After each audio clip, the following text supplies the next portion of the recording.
Good afternoon, and welcome to another episode of Critical Issues Alternative Views. My guest in the studio today, actually not a guest but another regular, is Don Cooney, who serves as the Vice Mayor, as Associate Professor in the School of Social Work, and Associate Director of the Lew Walker Institute, along with myself, Felix Brooks, who is Director of Diversity and Inclusion at KVCC and Director of International Admissions. I want to welcome you to our show today. Hopefully it'll be enjoyable for you. And how about we get started, Don? All right, Felix. Good. We're ready. Got a lot to talk about. So should we start off with the election? Yeah, let's start with the election. What's going on with that? What do you want to start on that? Well, the last couple of weeks have been a really interesting roller coaster ride, both on the Republican and the Democratic side. Yeah. Let's start on the Democratic side. Bernie Sanders is on the streak right now. What's he got? 6 out of the last 7? Yeah, 6 out of 7 last caucuses and or primaries. What can we attribute that to? Well, I think one of the things is that I believe that in the states where he was winning, independents were allowed to vote, right? I mean, was that right? I think it was. A lot of independents. Yeah, and in some states like New York, where he is right now, you have to be a registered member of the Democratic Party to vote in that primary. And I think you have had to declare that like 8 months ago when Bernie wasn't even running. So there's a lot of people that weren't very much into the whole thing who now, when Bernie's running, are really excited about getting in. And in other states, they could vote, but they're going to have a tough time in New York to do that. So I think that's one thing that's really coming out. I think the second thing is that a lot of negatives about Hillary are really coming to the forefront. And people are questioning, whether she is the one that could beat these Republican guys that are out there. So I think there are two big factors. So there's this whole thing of momentum that we Right. talk about in this election cycles, and that's big. It's also a sports metaphor. But the question becomes, does the math work for Bernie? Not only with the states that he's won in, but in the upcoming states. Does the math and the geography favor him? That doesn't favor him. It does not favor him. I think that New York is so crucial. Everything's going for Hillary Clinton in New York. I mean, she's a senator from there, and she's already campaigned there time and time again and developed these relationships which are so strong. And the fact that independents can't vote in this kind of a thing. So she's been way ahead. So the question for me is, can Bernie cut substantially into that lead? And I believe it's a proportional distribution. Yes, proportional distribution. So if he can cut that and not let her get away too much, I think that would give him even more momentum. I'm not giving up that he can't actually win it, because I think the Clintons have made some serious mistakes in the last couple of days, particularly Bill Clinton with yesterday. Yeah, very, very defensive in his reaction to the whole Black Lives Matter protest. You would think that they would just own the fact that some of the unintended consequences of the crime bill was this filling up of prisons and disproportionate folks of color. That's not what they intended to see happen. No, but that's what happened. And exactly. just own that. And say, hey, this is what happened. This is not what our thinking was when this bill was formulated. There was a response to all folks about legitimate criminal activity that was going on in their communities that they wanted to see have a stop put to. Right. And the response may have ended up being heavy-handed and disproportionate. But we got to own that, in retrospect. That would have been a great answer. But he got mad, and he started trying to defend it. Which was really the wrong way to go. He tried to defend the super predator idea, and then he got into, they came after him on welfare, and he tried to defend the welfare bill that he passed in 1996, which is indefensible. I mean, since that bill was passed, 15 years later, 150% of children who are poor were at half the poverty line. It was a disaster. But he was trying to defend that, calling attention to all that, and now people can come back and say, well, wait a minute, look at what happened here. So I think that's going to hurt him. The African-American community has been crucial for her all the way through. But now, when he's in this conflict with that, I think that's going to hurt him. It might be better off that he moved to the sideline until, quote, the general election process starts, because I think she can take care of herself. Definitely she can take care of herself, but she's carrying around all the burden of all the things that he did, and she doesn't want to go. Which is the very reason why, in my mind, he should be on the sidelines. Right. If she's going to run this as a strong, independent woman, she needs to let that go. She needs to let those coattails go and say, here, this is me. This is not Bill anymore. That would be really good. That was Bill 20-some-odd years ago. This is me now. And You here's should why be I'm on her different. staff. I mean, you're saying the right things. I don't think my president will let me go at this point in time. So. Yeah, I mean, that's right. That's what she's got to do. She's got to say, look, I'm the person here. This is somebody else. Okay, this is my husband. Right, yeah. But this talk about me and where I'm going. Yeah. But I don't know if you happen to see the article by Naomi Klein in the New No, I Nation did not magazine. see that, no. Really interesting article, because she said that the problem with Clinton is not so much, with Hillary Clinton, is not so much on just, is she taking the right stance on climate change, or is she taking the right stance?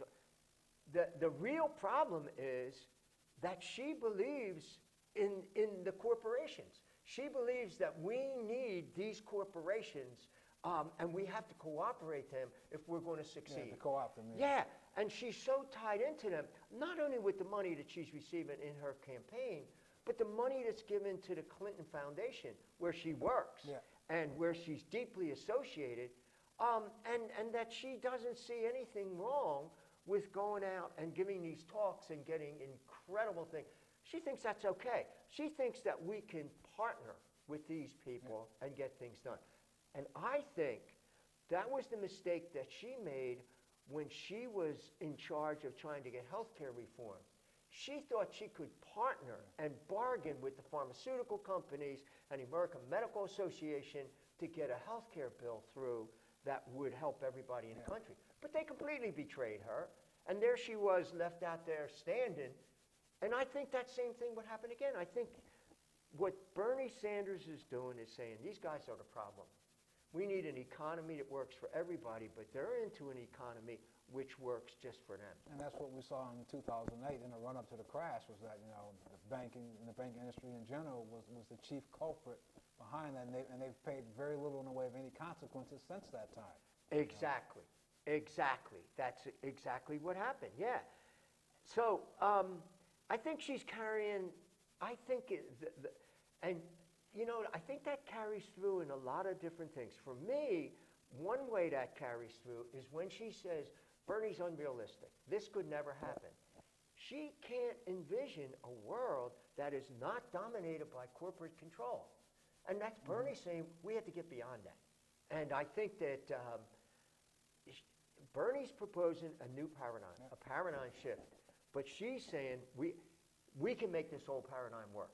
And I think that's a big difference. And I think Bernie's rhetoric is resonating with a lot of people, to the surprise of many in the Democratic Party, who, when he started this process off, didn't think he had a snowball's chance to get to where he's gotten right now. But now I think they're surprised. I think they're very surprised. And he right, it's resonated with so many people. Yeah, and I think and in a lot of ways for some of the same reasons that Trump's campaign has resonated with some people, because these are people who believe that the current system that's in place now does not fundamentally work for everybody. That's exactly right. I don't know, NPR this morning, I was listening to NPR when I was driving, and there was a mayor there from, I believe it was the state of, oh gosh, I can't remember. This was in Illinois, where they were coming, Peoria? Yeah, right near Peoria. Yeah. And his city is a disaster. But the federal government has not stepped in with the help because they said he doesn't fit the guidelines. Yeah. And that was when they had the tornado. They're also, this Peoria was also the headquarters of Caterpillar. And they were interviewing the head of their union, who said X amount of years ago, he said, we had 26,000 members in our union. Now we're down to 2,600. Oh. So you're talking about a place that's been dramatically changed by globalization, corporatization. It's been changed. And then how does that impact the folks that live there? Yeah. And that's an audience also that Bernie Sanders resonates with, but so does Donald Trump. Because this mayor, they asked him who he was backing in the election. He said Donald Trump. Yep. And it was the same thing. Because the federal government has not been responsive and has Ordinary people are being left out there, right?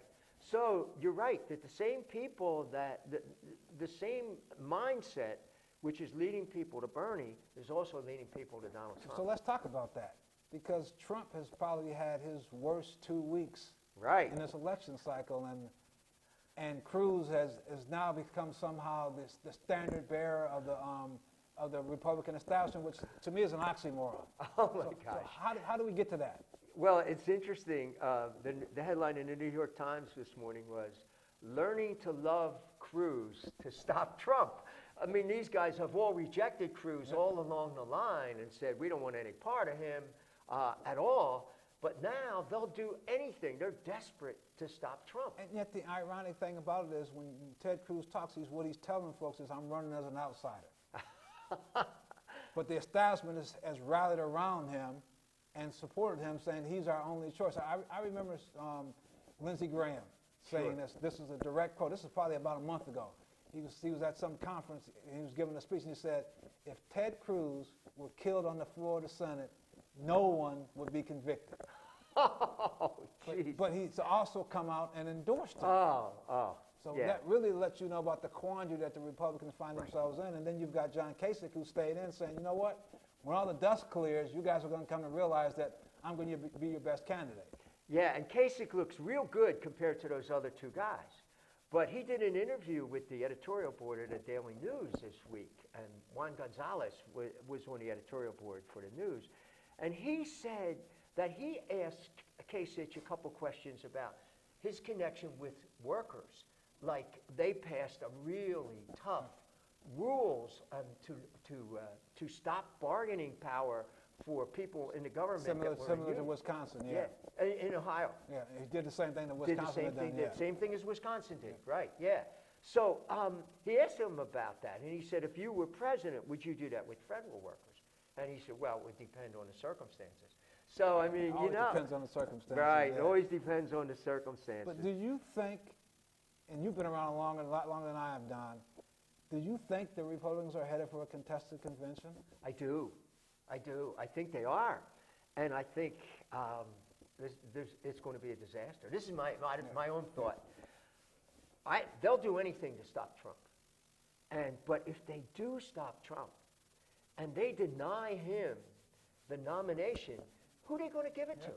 Cruz wouldn't have a majority, and if they give it to somebody that wasn't even going through all these states and combating, what is going to happen there? I mean, 55% they did an exit poll after Wisconsin, and 55% of the voters that they surveyed said that if it comes to a convention, we think the person who should get the nomination should be the person who still has the most votes, whether he has the magic number or not. If he's got the most votes, he should, he or she should get the nomination. So, wow. And I can imagine the Trump people. well, Donald Trump said that if I don't get the nomination, there may be riots. Oh boy, they're ordering extra police and public safety in there. Yeah, that is going to be quite a show. That is going to be quite a show. I think that Trump is still in a position where he should get the necessary votes, but it's close. Well, I don't know. the next set of primaries also set up well for him as well. Right. I mean, New York's his home as well. That's a big state. Ted Cruz says that Wisconsin was momentum change. It was a turning point. Well, what's he going to say if he loses in New York? Ted Cruz went into the Bronx the other night to speak, and the people shouted him down and said, "Get out of here," and he left. He couldn't even talk. And the next day he was scheduled to speak in a high school, and he canceled it. So, I mean, Ted Cruz is going to do terrible in New York. He's not going to do, I mean, so, yeah, right. And then if that continues in Pennsylvania, I mean, how's Cruz going to have any standing at all? So if we get to this convention and nobody has the majority, my understanding of the way the process works is after the first ballot, Free for all. no one is obligated to vote for a candidate. No. So, who would they bring forth? I mean, I would suspect they'd bring somebody like Paul Ryan. And you can bring somebody that's not even sitting in Congress right now. That's right. I just think that they would be so split after that. I don't see how they. Well, Ryan has been up front was saying he's not going to be part of that process. But he said the same thing about the speakership, and Yeah. ended up being speaker. You know? Exactly. And I think Paul Ryan would be not as much a disaster as these other guys, but a disaster Yeah. for the country. It's exactly the way we don't need to go. So that's really interesting where it's going to go. I think it would be very interesting. I don't know, are the Republicans going to have a debate at all before New York? I don't. You know, I haven't seen anything about No, whether that's going I to don't happen. know. I would imagine because it's what, a week from this Tuesday? Yeah, and the Democrats are going to have a debate on Thursday Yeah. night. This Thursday night. In fact, I know they talked about it because Cruz and Trump were talking about keeping Kasich off the stage. Yeah, because they wanted to be reduced to a two-man race, Yeah. which from a numerical standpoint and a delicate standpoint it is. But if there's a possibility that neither one of those two guys will get enough to get the 1,235 delegates, then it's an open contest. That's right. And I think it's like Kasich saying, I'm going to stay in this. Yeah. You know? Yeah. Because I'll ride in as the white knight, the voice of sanity, the voice of reason, and Yeah. let those other two guys go, I think that's his game plan, no question about it. But I think that if Kasich ever did get the nomination, a lot of things would come out that would make him a very unfavorable candidate. So the Republican side is really interesting. I think the debate on the Democratic side on Thursday night will be very interesting on that thing. Well, let me go back to something else on the Republican side. Donald Trump made some pretty vitriolic remarks about abortion this week.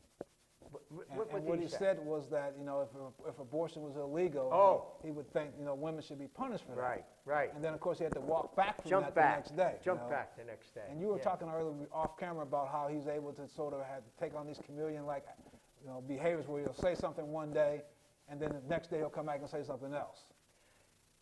I think Donald Trump said about a month ago, he said, you know what? He said, I could go down Fifth Avenue and shoot somebody on Fifth Avenue, and none of my supporters would leave me.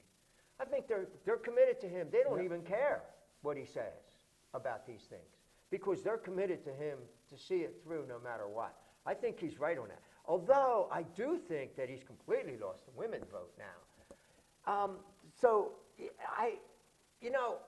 I think his remarks, which even the people, the right to life people are disowning, I think that's the logical conclusion of where the right to life stand is. He took it to its logical conclusion, and they said, oh, no, we don't want to go there. But he's alienating more and more people.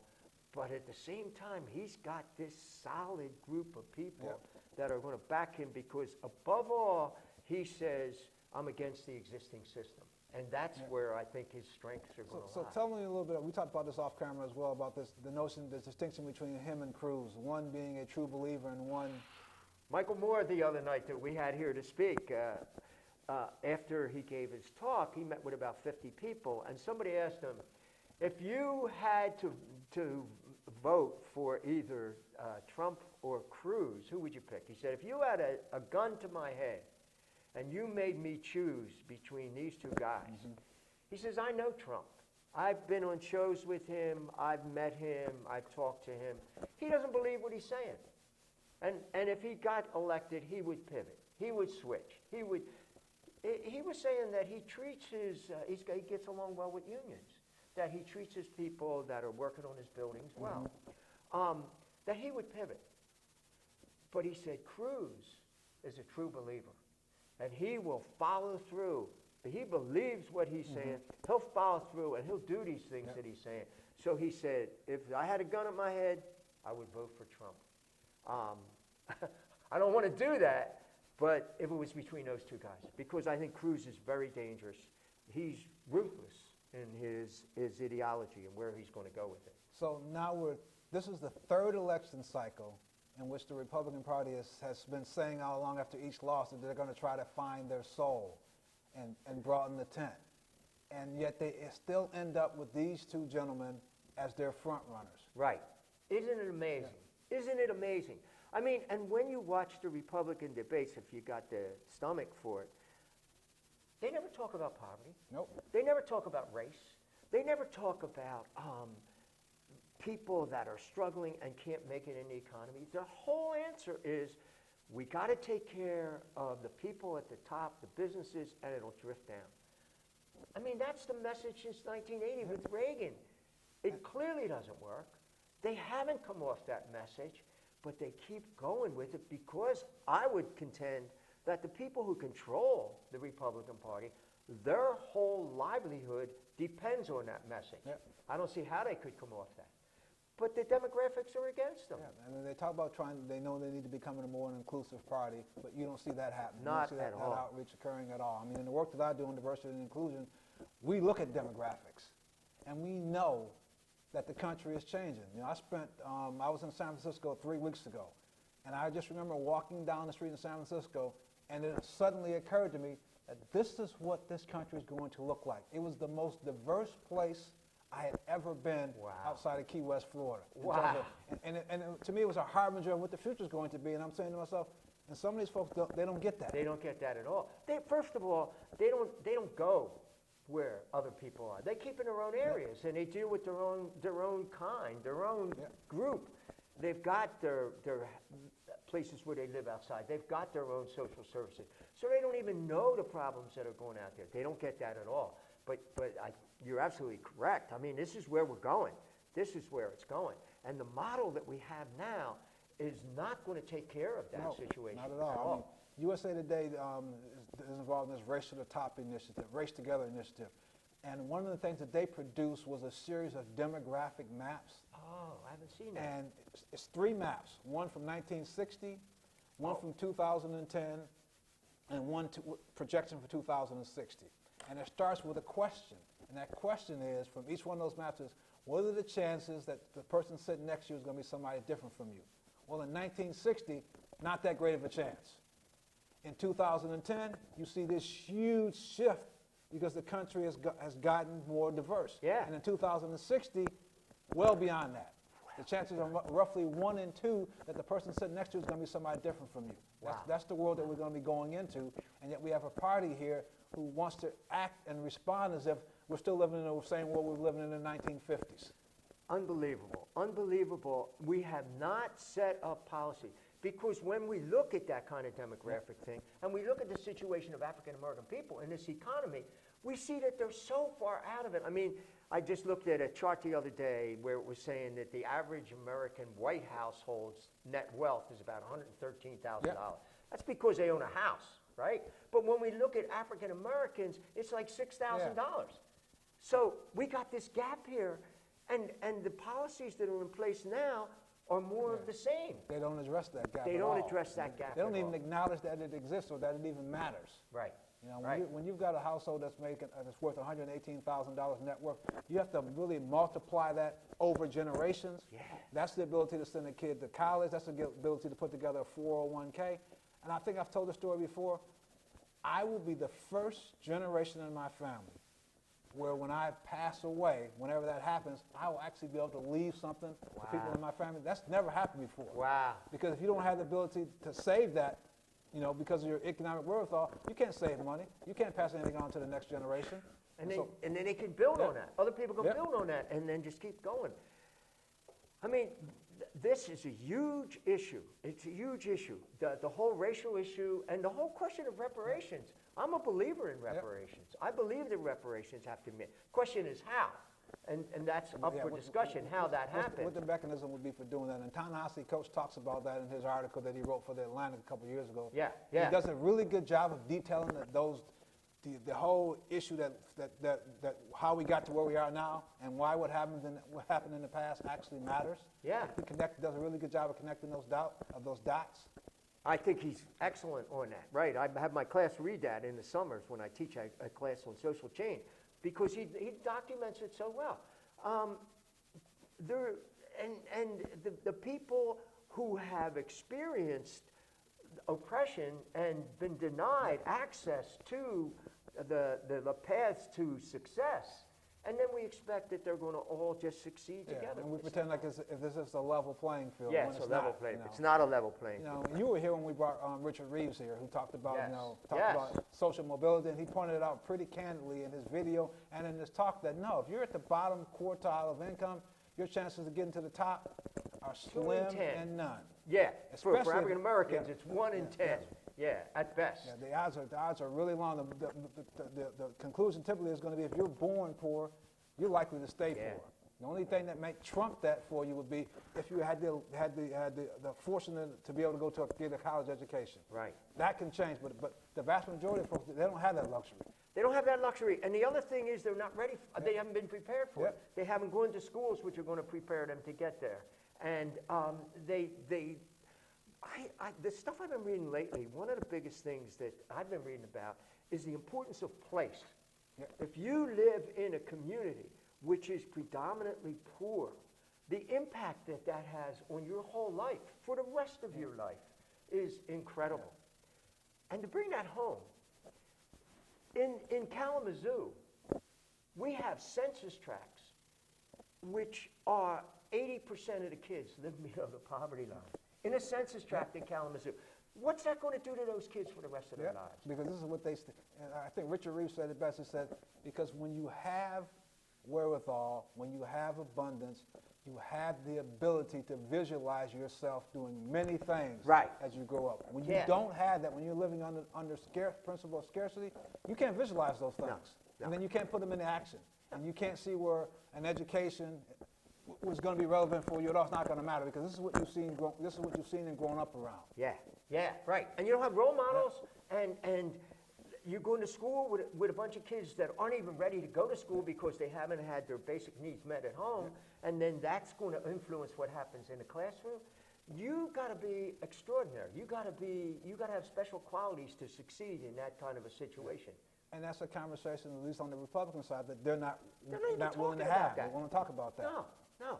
So that's a huge problem. The other problem that for me is fundamental is, I mean, you've seen the charts. If we look at between 1955 and 1973, as productivity went up, people's wages went up. But in the late 1970s, especially after 1980, productivity kept going up, but wages stayed the same, and we got that huge gap in there. What happens to all that wealth? It's going into people at the top, and we're not doing anything.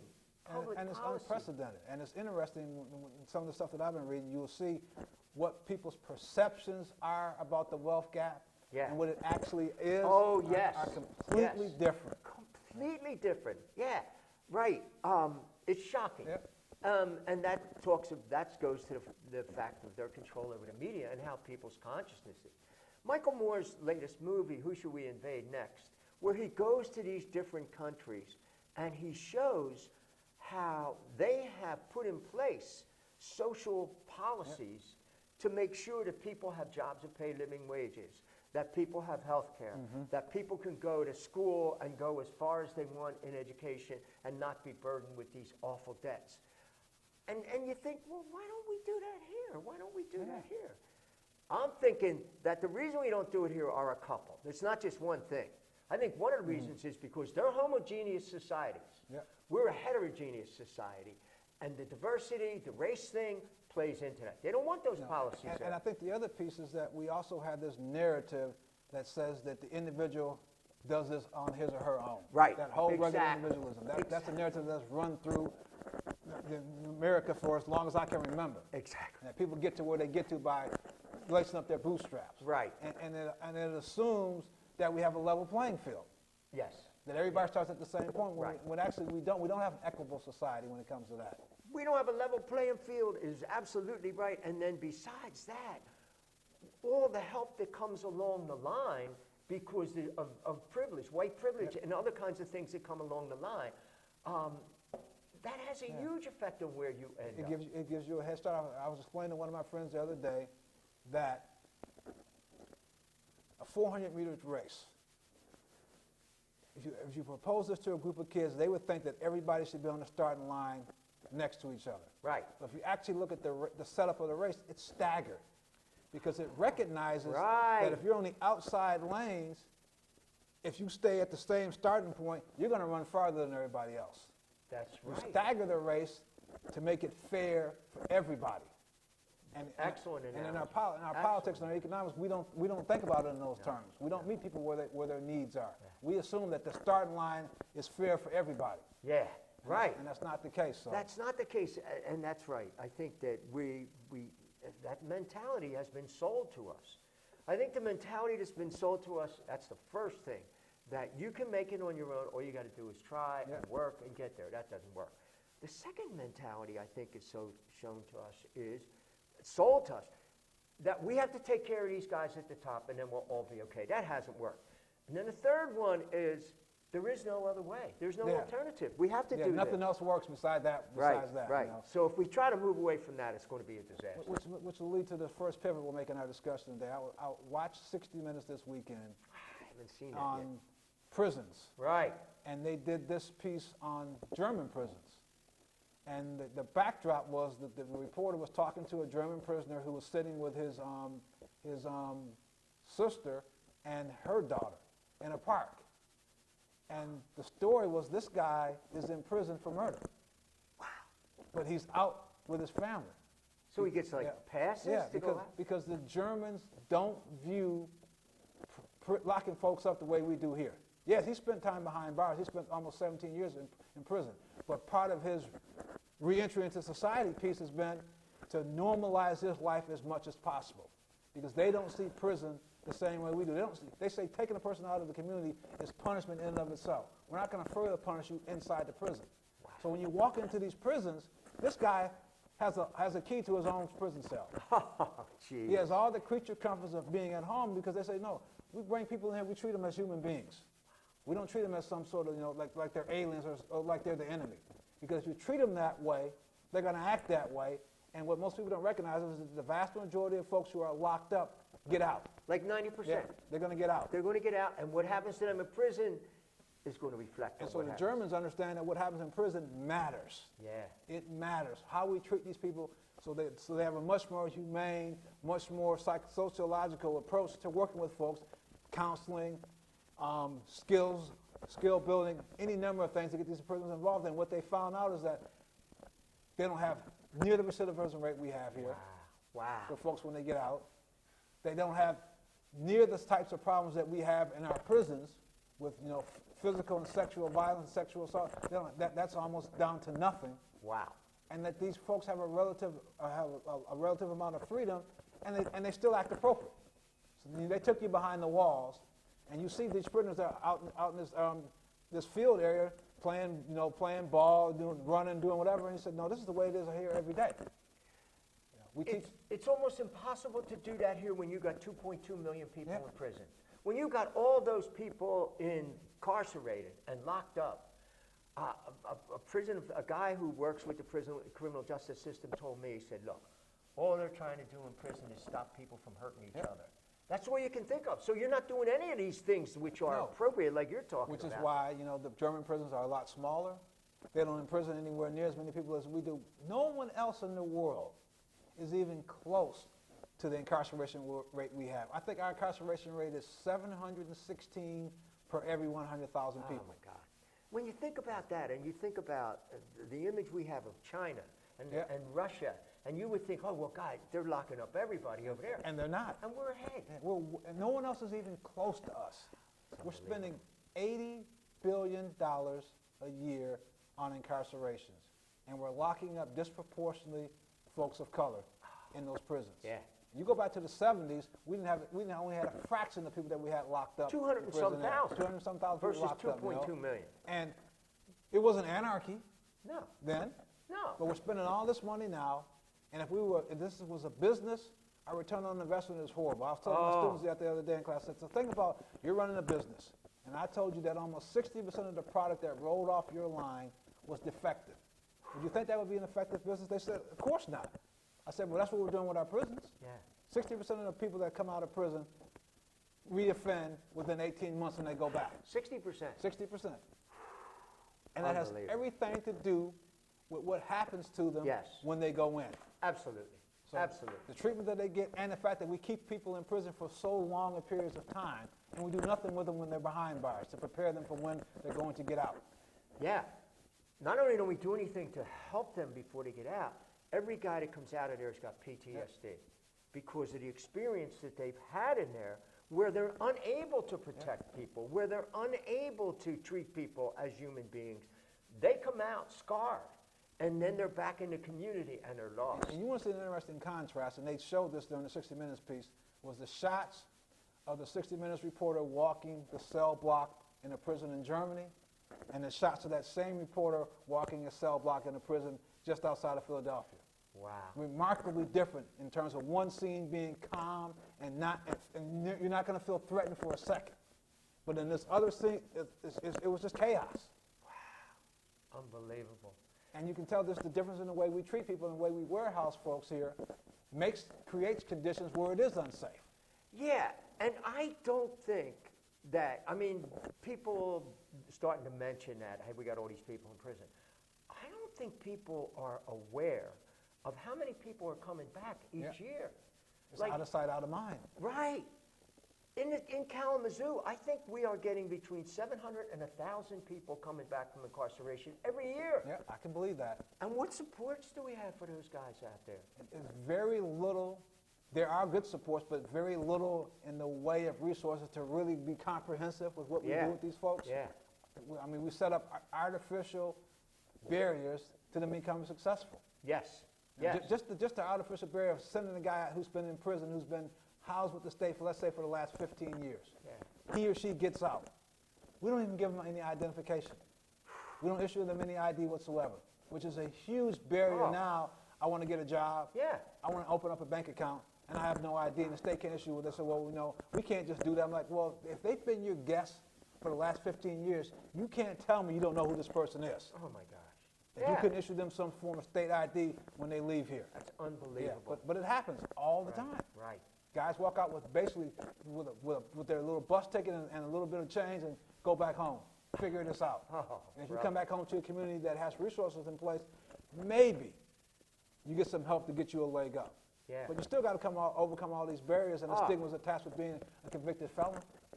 I meet every week with 5 guys who were ex-offenders, who are now out, and they're doing okay. These are people that have been out quite a bit of time, and they're employed. They've started a group as a support group for guys coming out because they know what they're going through.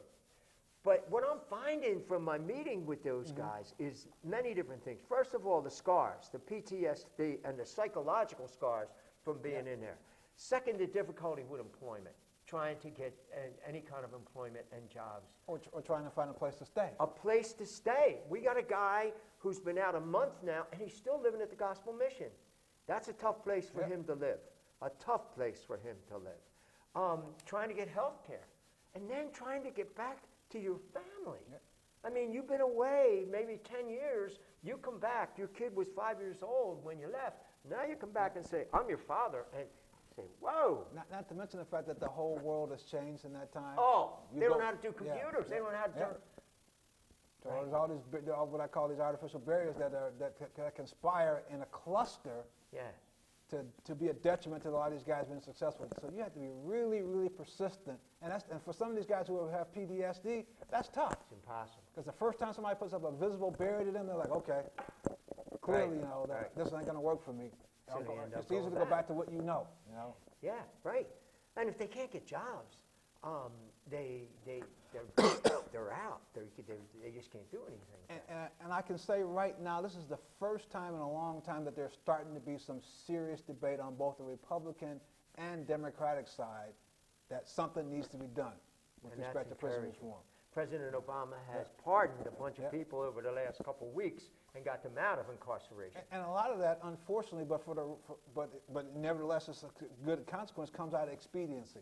Yeah. You simply do not have the resources to spend on these things at the state level anymore. The money's not there. It's unaffordable. You went on this big prison building binge from 1980 until roughly 2000, and now you realize, you know what? We can't afford to house all these people. Can't do it. It's too expensive. $60,000 a bed a year. Oh, my gosh. So we end up with this thing, which has not even been on the public agenda. There hasn't been a serious attempt. But there's models out there, the German model that you're talking about, the Scandinavian model, which is similar to that. Similar to Germany as well. We know what to do, but it's not been on the public agenda. It has to be a shift, fundamental shift in the way people think about these things. Right. And when I talked about it in my class the other night, I got pushed back, and I said, I expect that. I said, because we've been fed a narrative that prison is not about just being locked up, it's about punishing you while you're in there. Yeah. I said, but the fact of the matter is that the vast majority of these prisoners are going to get out. Yeah. And what kind of person do you want coming back to your community? Because they're coming back to your community. Do you want somebody who has a chance of putting his or her life back together? Or you want somebody who's so badly damaged that they're more likely to go out and hurt people again when they get out? And we need to think about that. You bet we do. You bet we do. But that's one of the issues that's been off the agenda. We don't talk about that. We just, that's not an important issue for us, but it's got to be. Yeah, it's got to be. It's really got to be. I think there's so many. One of the big issues that I think that is just mounting and getting worse is college debt. Guys coming in. I mean, I think now that the debt for college is higher than the credit card debt in the country. Here's an interesting analogy I gave my students. I said, I want you to think about this. Every year you've been in college, your tuition has gone up. And they were like, yep. I said, every year for the last, 20 years, and you know this, Don, as well as I do, tuition, if not longer, has gone up. Yeah. Well, at the same time, we're building all these prisons. So let me tell you what happens at the state level. So you go from a budget where I think it was maybe, 1/5 of the budget was spent on corrections to now being, roughly a third? Well, in a state that has limited resources, guess where all that money was coming from? Education. And so as a result, the state can't give colleges as much money as it used to in the past because it's going to corrections. Your tuition goes up. Oh. So this hits you at home hits you at home as well. And a lot of you in this room also have student loans because your colleges can't provide you with direct, grants as much as they could 25 years ago. I said I left college with roughly $2,000 in debt, and the whole room goes quiet. Yeah. I'm like, yeah, $2,000 in debt. I said, you guys, $30, $40, $50, $60, $70, $80,000 in debt, and a lot of it has to do with the fact that the states that you've gone to school in, Michigan being one of them, could not provide as much money to your schools, and because of that, they had to raise their tuition. Right. There's a direct connection between those things and what we did with respect to corrections. I can tell you, I've been at Western Michigan University for 39 years. When I first came here, the state paid 74% of the bill for college. Mm-hmm. Now they pay 23%. So that gap between what was paid before and now is just like you say. It's being picked up by the students. And it has to be made up somewhere. Yeah. And so it's all these assessment, all these fees that go in because you got all these nice buildings going up on campus. You guys are paying for that. And it's short-sightedness on the part of not only the state of Michigan, but a lot of states when they went into building all these prisons. Right. How are we going to continue to make this model sustainable? And what they found is that they can't now. So these kids pay the price. So these college students have paid the price. I heard today that 40% of student loans are not being paid.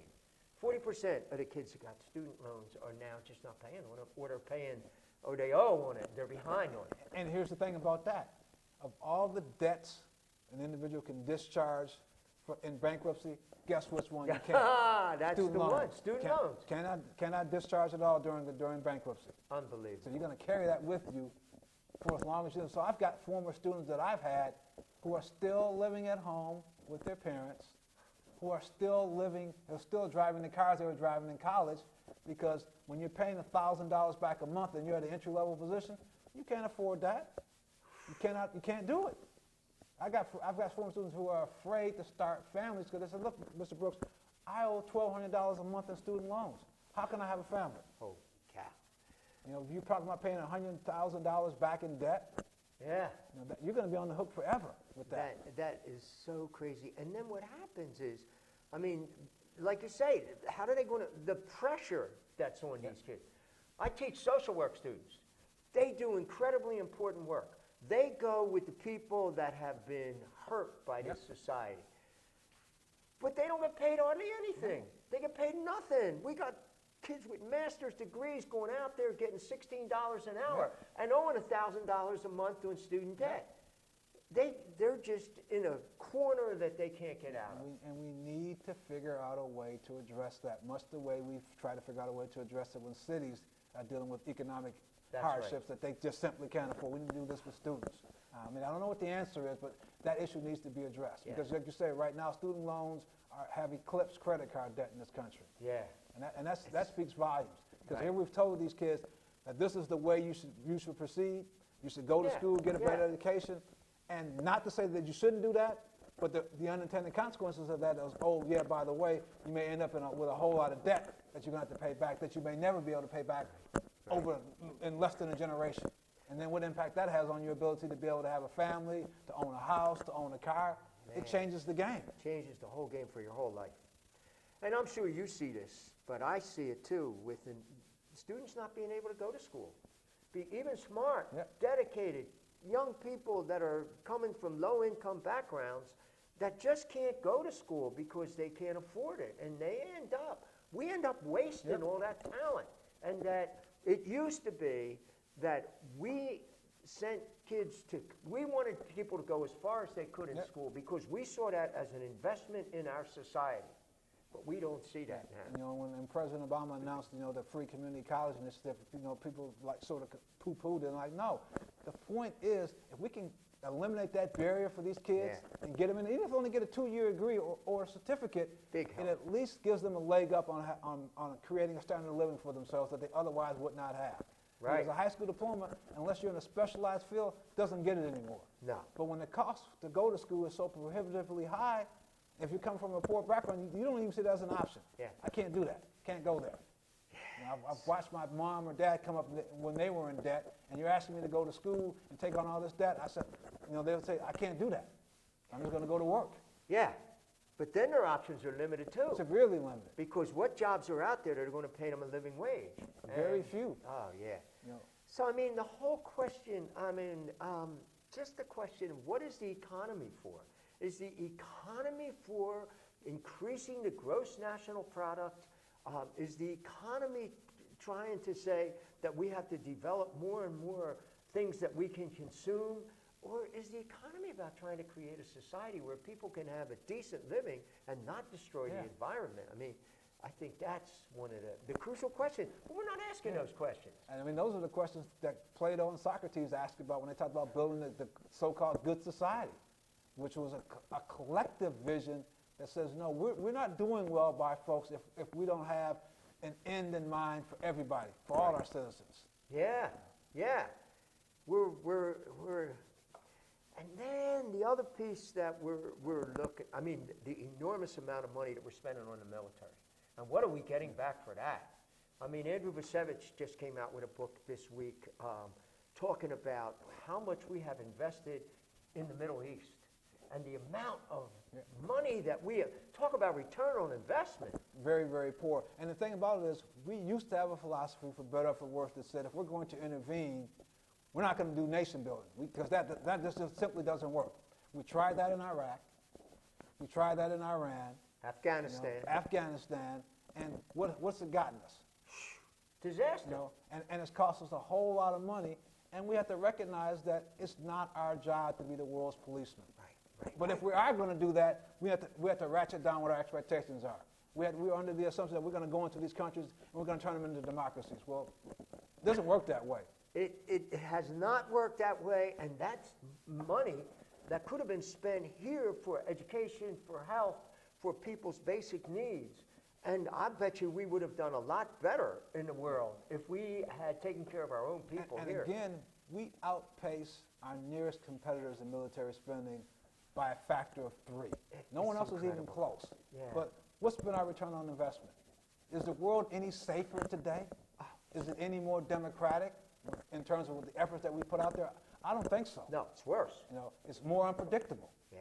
But if we're going to do this sort of thing, we need to go into it with a game plan. And the plans and the game plans that we had in Iraq and the game plan that we had in Afghanistan, no exit strategy. No exit strategy at And all. we went in there thinking that we were going to help these people become democratic. Democracy is messy. Democracy takes a long time. It took us from 1798 to a civil war before we actually established put the infrastructure in place to have a working democracy, even in the United States. Right. And then it took us to the 1960s to actually get it right. Exactly. And now they're cutting back on it. And We're so- cutting back, trying to deny, and as many people as they can, the right to the ballot, to the right to full democracy.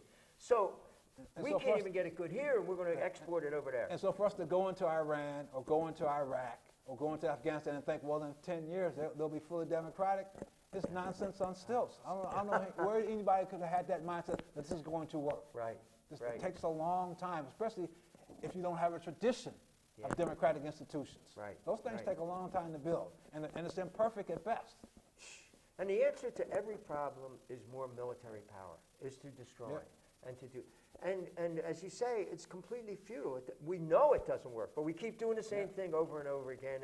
And you know, even on the Democratic side, I think there should be more discussion about this whole thing.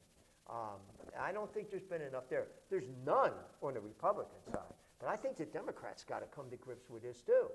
What are we doing? How is this paying off for us? How's this paying off for the rest of the world? We destroyed Iraq. I mean, they had an infrastructure there before we went. They had a water system that worked. They had, but we destroyed all that, and we didn't rebuild it. And I think we really have to have, like, and I agree with you, we really have to have an ongoing conversation with Americans about what is our place in the world? Yeah. Because right now you hear, well, we can make America great again. Well, what does that actually mean? Huh. What does that mean? Yeah. Yeah, that's the question. And that presumes that we were great at one time. Yeah. Great for whom? Yeah. There were a lot of people left out Yeah, of that. a lot of people left Great. out of that. You know, Yeah. that whole, people say, well, the American dream is gone. I'm like, well, the American dream was always complicated to begin with. Yes.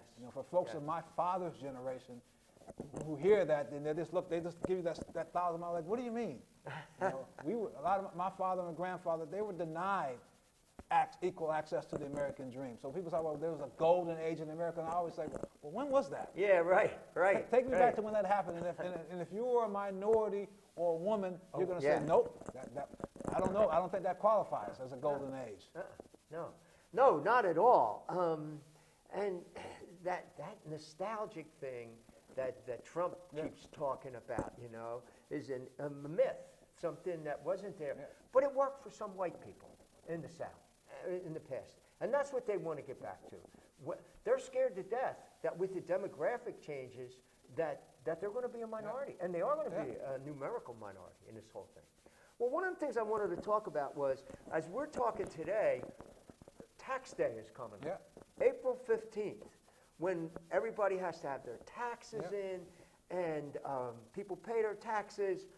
And what's going to happen with that money? Well, there's people here in Kalamazoo, an organization called Kalamazoo Nonviolent Opponents of War. And we've traditionally done a demonstration on tax day and gone to post offices or symbols of the government and saying on tax day, do you know where your money's going? Should this money be going into war? Are there better places to go? So this year, on April the 15th, there's a tax day protest, and the theme that they're talking about is safe water, not war. So they're inviting Excellent. everybody in the community to gather at Stadium Drive, outside the parking lot in front of the Secretary of State office on Stadium Drive between 4 and 6. And they're going to be out there with signs, they're going to be out there with flyers. I know I'm going to join them and say, hey, money for human needs, not wasted money on this militarization which is destroying. It's fantastic when I've done some research, and what they've shown is with the hypothetical American dollar, broken it down into, if you broke it down into where the actual money goes. Yeah. And when you see that, you realize that roughly 3/4 of that defense spending. Yes, it's incredible. It really is. And it's again how they have affected the consciousness of the people in this country, that they don't realize that. It doesn't penetrate. And they, just like they don't understand how the economy works, just like they don't understand how we have to come together as a people, they don't understand that at all. They've been very successful in shaping people's Because when you consciousness. throw, I think, Social Security, Medicaid, and Medicare on top of defense, you're roughly talking about 93 cents of every dollar. Holy cow. People have under this strange notion that all this discretionary money, all this welfare spending, Yeah. less than 1/2 of 1% of our budget goes to that. Isn't that crazy? Most of the vast majority of money goes to defense spending and entitlements. And who profits from that? Yeah.